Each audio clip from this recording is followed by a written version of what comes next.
Good afternoon, everyone. Thank you for joining me again for the Spirit of Prophecy podcast. Appreciate you watching these episodes. Please continue to help me get the word out about this program. Very happy with the programs we've had so far. We've had some fantastic guests, and I've been getting some really good feedback, and I appreciate everyone who has liked, subscribed, shared these videos, who are using the different platforms. Just help me keep spreading the word about this, and looking forward to many more great programs, exciting guests. But this week I'm planning on flying solo the whole week, and I am going to devote an entire week to Daniel's 70th week.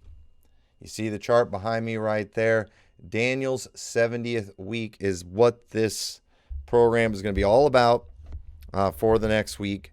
And because this is an important issue, and this issue is where there is a lot of confusion, where people have gotten really mixed up. And I'm going to on today's program, what I'm really going to do is I'm just going to probably, instead of enlighten everyone, I'm just going to cast doubt on what you believe about Daniel's 70th week. And that might seem kind of cruel, but I do think you need to be shook up a little bit when it comes to this subject, because we've been brainwashed when it comes to the subject of Daniel's 70th week, the tribulation, the great tribulation. And this has been going on for over 100 years now, and it has had a devastating impact, I think. And if we would actually be loyal to the scriptures, if we actually did truly believe the King James Bible like we say we do, we wouldn't have issue with a lot of this stuff. And we've been talking a lot about, using biblical terminology, using Bible words, the way the Bible uses them. And we don't do that when it comes to Bible prophecy. And I believe there's been some devastating consequences as a result of that. So what I want to do today, I'm going to kind of really cast doubt on what you believe about Daniel's 70th week. And then in the next weeks, we will take the time to show exactly what it does mean. And so what I'm calling today's program is Daniel's 70th week, or Larkin's 70th week. All right.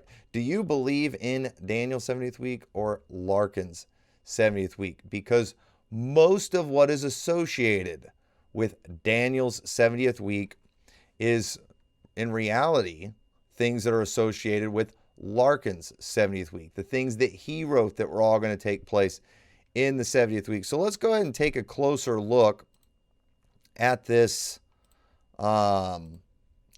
chart of Larkin's, and I want to point out a few things to you about it. First off, I want to point out the title of it. You'll see the tribulation period, or Daniel's 70th week, the reign of Antichrist. Now, I'm not trying to nitpick, ladies and gentlemen. I am not trying to nitpick whatsoever, but I'm just asking you, are we getting our thinking from the Bible, or are we getting it from books? We've been talking a lot about that. Did you know that word Antichrist can only be found in 1st and 2nd John? It's not even in the book of Revelation. It's definitely not in the book of Daniel. Now, I know what everybody means. I know who everyone's talking about when they say Antichrist. But we always have to ask ourselves, why are we using these terms? And it's because, and we use it all the time. We can do a whole series through Revelation. We say Antichrist, Antichrist, Antichrist, Antichrist. That word is never even in there. Why aren't we using the Bible term? Why aren't we calling him the beast? Why aren't we calling him what Paul called him in 2 Thessalonians, the man of sin, and things like that, the son of perdition? There's a reason, because we are not forming our thinking on these things from the Bible. We're forming it from books. And I'm not saying everyone is wrong when they use that term. I'm just showing what is shaping your thinking. When we call these events the tribulation, when you call Daniel's 70th week the tribulation, why are you calling it that? Where does that come from? Are you seeing that be a word being used to describe it in Revelation? No, that comes from Matthew 24. And we will, without a doubt, be doing a deep dive on the Olivet Discourse before too long. But the fact that you are going to associate all the events of Revelation that are global events, and you're going to put them in the same thing that where we get Matthew 24, where it's a prophecy about Jerusalem. About Jerusalem. Something that happened in the first century. And again, I do believe, and I'll talk about this, that it foreshadowed future events. But at the same time, too, it wasn't the same event. That event already took place. So why are we calling it the tribulation and the Great Tribulation? I'll tell you why, because of the charts. And Clarence Larkin's chart is the chart that has influenced all charts. All the things that you will see on Larkin's chart are all things, these are all things that it's influenced all the charts. Everyone takes Larkin's events and they put them in their chart that represents Daniel's 70th week, even though none of these things are spoken of, or not, most of these things are not spoken of in Daniel chapter 9. In the book, I talked about this last week, Charting the End Times by Tim LaHaye. You will see in here, they have a chart, and it says the tribulation, or tribulation, in parentheses, Daniel's 70th week. And in this book, too, they give props to Clarence Larkin. They admit that Larkin inspired a lot of things in this book, but they've said they've just made their own prettier looking timeline. And here's what's interesting about Larkin's timeline. Here's what's interesting about Tim LaHaye and Thomas Ice's timeline. The one event that pre-tribbers never want to talk about is the sixth seal, where the sun is darkened and the moon is turned to blood. That event is specifically mentioned in Revelation, or not Revelation, in the Olivet Discourse in Matthew 24. It's after that event takes place that we see Jesus coming back. We see in the Bible, too, that the sun will be turned to darkness and the moon to blood before that great notable day of the Lord comes. So there's a reason they need to ignore this event. It's funny how that is such a big event that is mentioned throughout the Old Testament, and yet it doesn't make these guys' charts. If you look at the sixth seal in Tim LaHaye and Thomas Ice's chart, it just says great earthquake. If you look in Larkin's chart, and it might be a little blurry on here and hard to see, but on the sixth seal, it just says physical changes. I understand those listening on audio, you can't see these, but check out the video version of this. Why don't they say sun dark and moon turn to blood? We're supposed to ignore that event. And I don't know how you can. It's spelled out in the sixth seal. It's mentioned over and over again in the Bible. You'd think this would be something that they would really heavily emphasize on their charts because it was such a big event. But nope, just physical changes or great earthquake.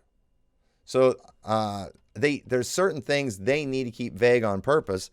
And it's interesting how things that are more specific in the Bible, they ignore. So, very inconsistent right there. But understand, again, Larkin's chart that you see behind me, it has influenced all charts. Now, I've got a pile of books in front of me, so bear with me as I'm moving stuff around. But this chart has influenced all charts. Post-tribbers, mid-tribbers, they take these things and they just rearrange them. They'll still call it Daniel's 70th week. They'll still call it the tribulation, the Great Tribulation. Right here in front of me, I have Kent Hovind's book. It's called What on Earth is About to Happen for Heaven's Sake. And it has a chart in there called the post-trib pre-wrath rapture. So he's not a pre-tribber, but you'll see, though, he still is using Larkin terms for things. He has tribulation, that's 3.5 years. Great tribulation, that's 3.5 years. And then what he does after that, and Kent Hovind believes we're here for all 7 years of the tribulation. Because, of course, it's 7-year tribulation. I mean, of course, that's it. I mean, that's in Schofield's notes. Larkin established that. He just got the placing of the rapture wrong. No, you don't have the evidence that you think you do for a 7-year tribulation. And we'll talk about that more as we go, too. But what Kent Hovind does in his book, and I don't hate him for this. Again, it's a theory. I just don't think it's a very good one. He gets mixed up in the 2300 days of Daniel, which I believe the 2300 days of Daniel is something that already happened. But he starts the 2300 days of Daniel at the abomination of desolation in the middle of Daniel's 70th week. And then if you do that and then you go out from there, you're adding 1,040 days after the 7 years. So he believes we're here for all 7 years of the tribulation, but then we're raptured, and then there's 1,040 days where God pours his wrath out on the earth. So, so that his timeline is a little different than most. It's got 7 years plus 1,040 days. So, either way, it seems to me that he is just stuck in this idea of tribulation 3.5 years, great tribulation 3.5 years, because of Daniel's 70th week. He's mixed up on that. He was heavily influenced by Roland Rasmussen. Roland Rasmussen, I believe he does something similar in his book where he has he has the tribulation and then the great tribulation. I don't know that he does the 1,040 days thing. I can't remember. It's been a long time since I read his book. I have it. I should have looked. But guys like Roland Rasmussen, they were also set on the 7-year tribulation. Tribulation 3.5 years, great tribulation 3.5 years. And again, part of that, I believe, is just some brainwashing left over from Larkin. Because the problem is people aren't understanding that Daniel's 70th week, it was about something much more specific. It was about something that has already come. Was it a foreshadowing of something that is to come? Probably. It is my position that it is. But if it's only a foreshadowing, how literal are we to take certain aspects of it? And because I believe the very literal aspects of it have already taken place. And so I believe we should, and I'll say this a lot, I believe we should mainly form our thinking around future events on what we read in Revelation.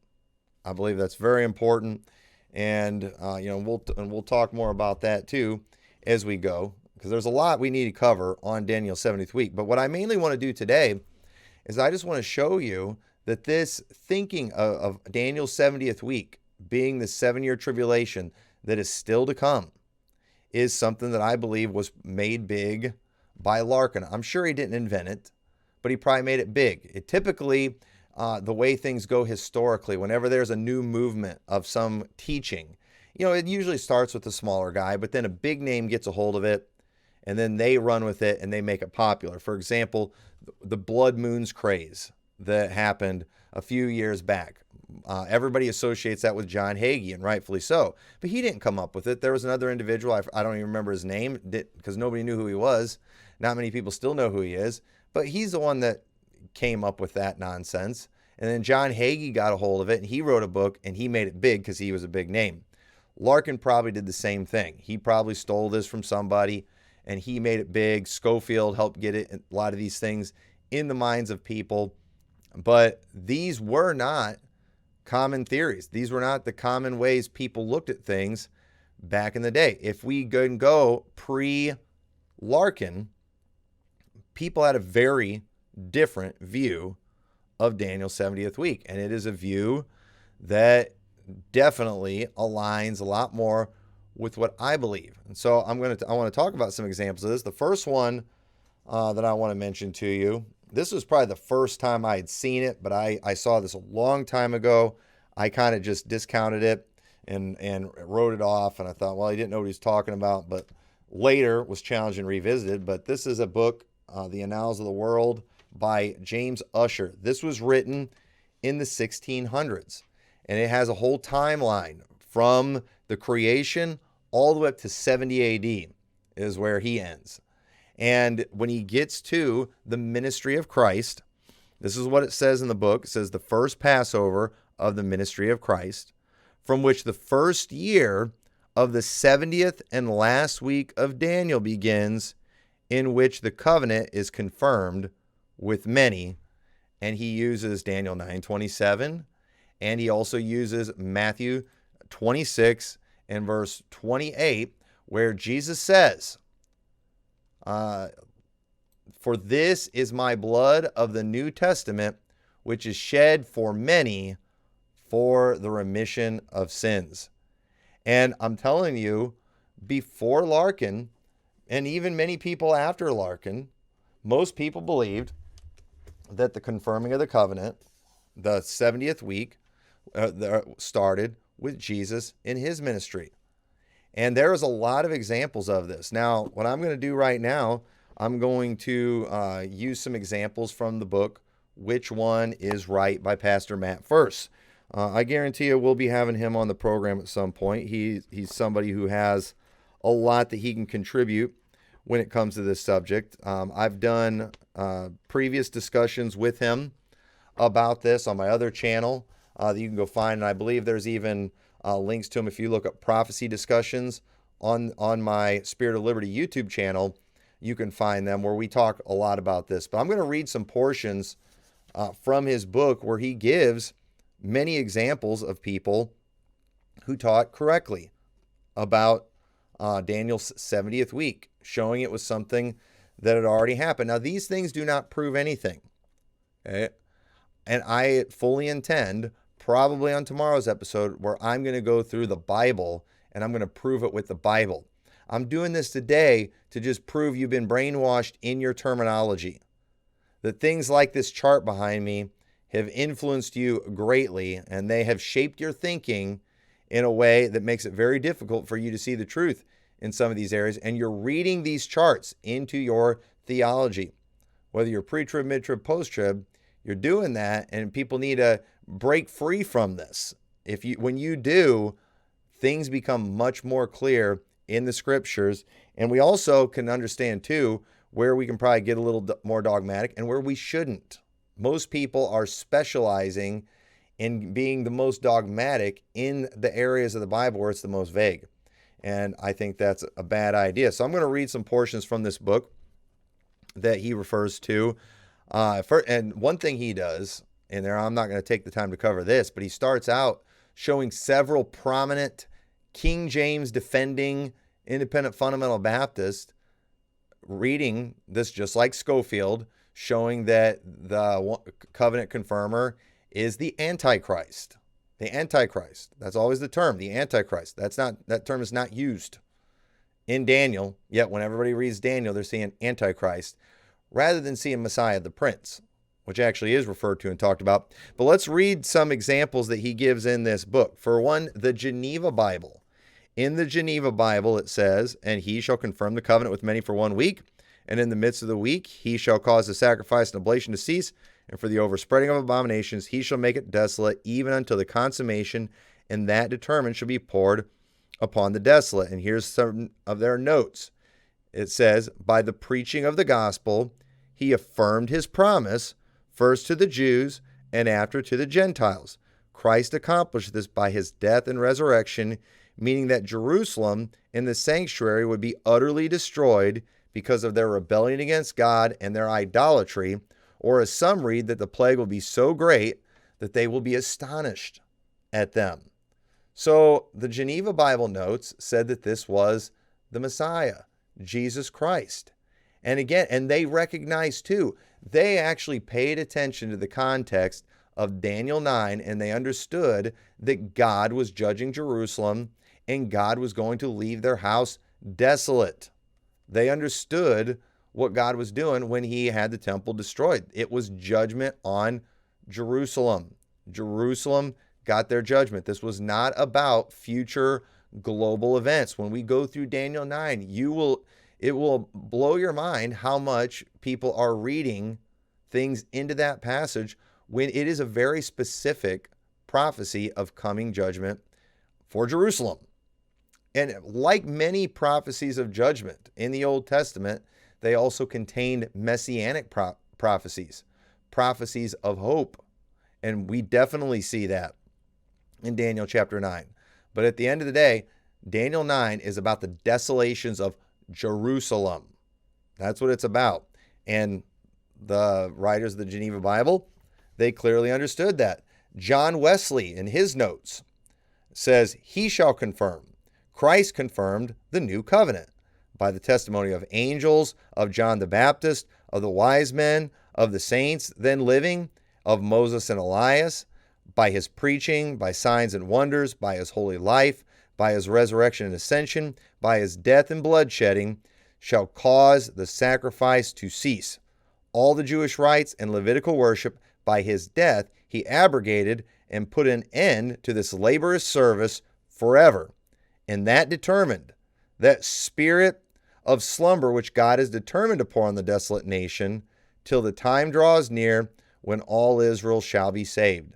So that's what John Wesley put in his notes. He understood that it was about Jesus Christ. In Matthew Henry's commentary, this one's a little longer, but these are respected commentators that many people still use today.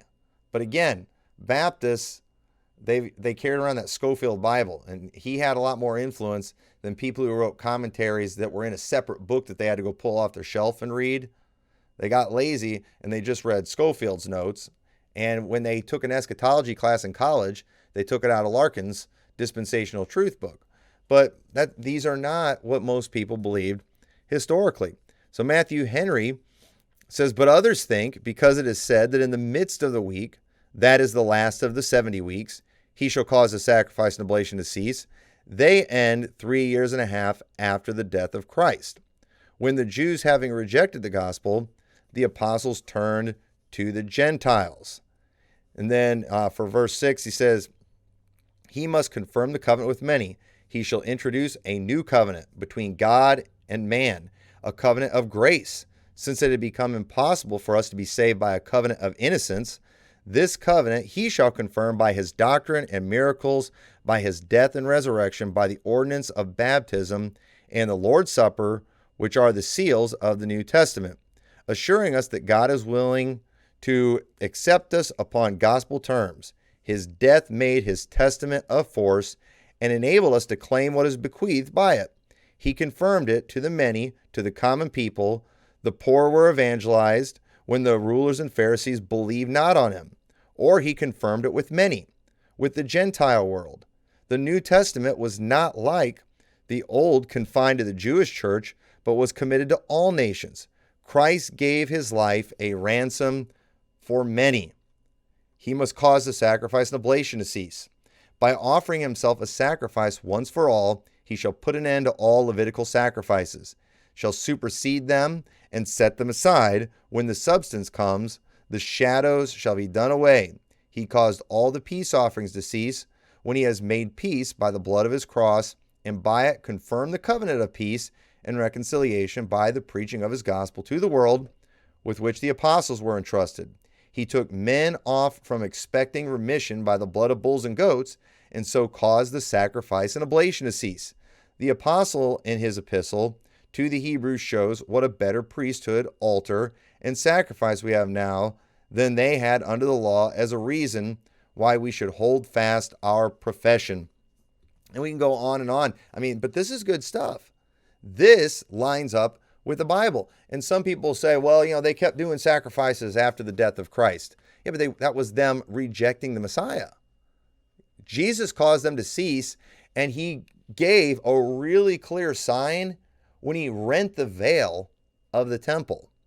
Now, it's not God's fault that the Jews, because of the hardness of their heart, rejected the sacrifice of Jesus Christ.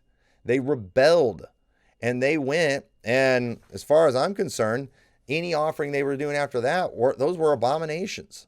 And I believe God gave them some space to repent. I believe that's what the 40 years were. God gave them 40 years to get with the program. But you know what? After those 40 years, those that didn't get with the program, they went through great tribulation. They were compassed about with armies, and they were destroyed. They weren't like the people we see in Revelation who are protected during persecution. They didn't receive protection. They received destruction and judgment. And so we're not even going to go through all the examples Brother First has in his book, but he mentions also Usher. He put that I already read. He read what Usher said about these things.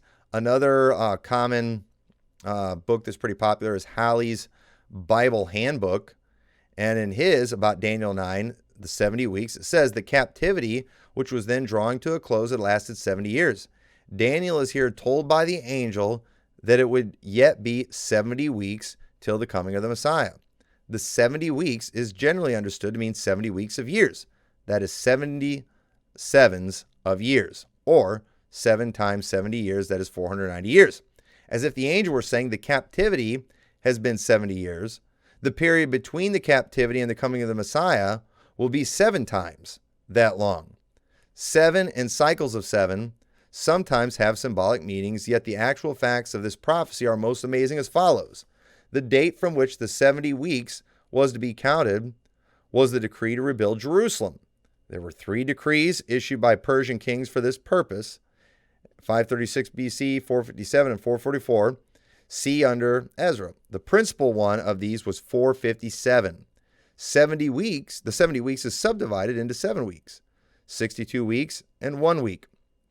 It is difficult to see the application of the 7 weeks, but the 69 weeks, including the 7, equals 483 days, that is on the year, day theory, which is commonly accepted interpretation, 483 years. The 483 years is a period between the decree to rebuild Jerusalem and the coming of the Anointed One.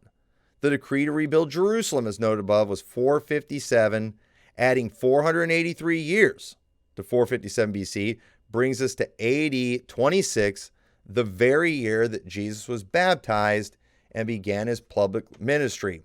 A most remarkable fulfillment of Daniel's prophecy even to the year.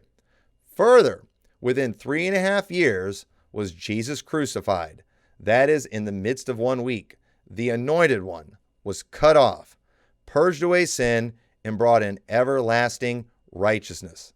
Thus, Daniel foretold not only the time at which the Messiah would appear, but also the duration of his public ministry and his atoning death for human sin. Some think that God's chronology was suspended at the death of Christ to remain so while Israel is scattered, and that the last half of the 1 week belongs to the time of the end. And Halley said that too, because by the time he wrote his book, I believe it was in the earlier 1900s, dispensationalism was becoming a big thing, and a lot of people were teaching the idea that, Israel got set on hold, and we entered in this Gentile age where God's getting a Gentile pride, and he's going to go back to the Jews. But it would appear that Halley did not believe that.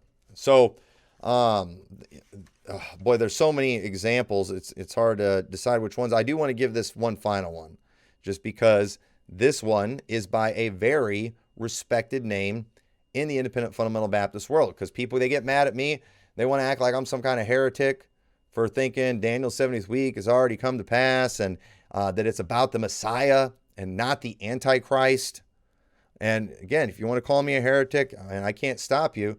But, even John R. Rice, in writing about the wise men, claimed that Jesus, and not the Antichrist, was the covenant confirmer of Daniel 9:24 to 27. So he says, this is quoting John R. Rice, turn back to Daniel chapter 9, read verse 24 and 25. That 70 weeks are determined upon thy people and upon thy holy city to finish the transgression, to make an end of sins, to make reconciliation for iniquity, to bring in everlasting righteousness. So back there in Daniel's time, it was told that somebody would come to make atonement for sin. Daniel 9:25 says, know therefore and understand that from the going forth of the commandment to restore and build Jerusalem unto Messiah the Prince shall be a certain length of time. And verse 26 says, he will be cut off and he will confirm the covenant. So it is in the Old Testament in Daniel. So even John R. Rice, he understood that the covenant confirmer was Christ.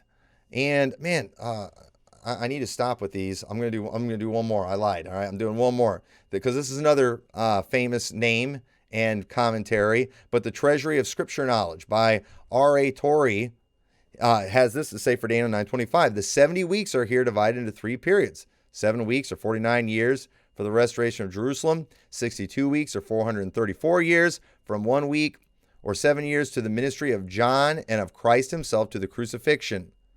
The TSK is a cross-reference goldmine and a cross-reference that it gives for the people and the prince of Daniel 9:26 and for confirm and covenant in Daniel 9:27 leave no doubt that Christ was the passage's total fulfillment and not a future Antichrist.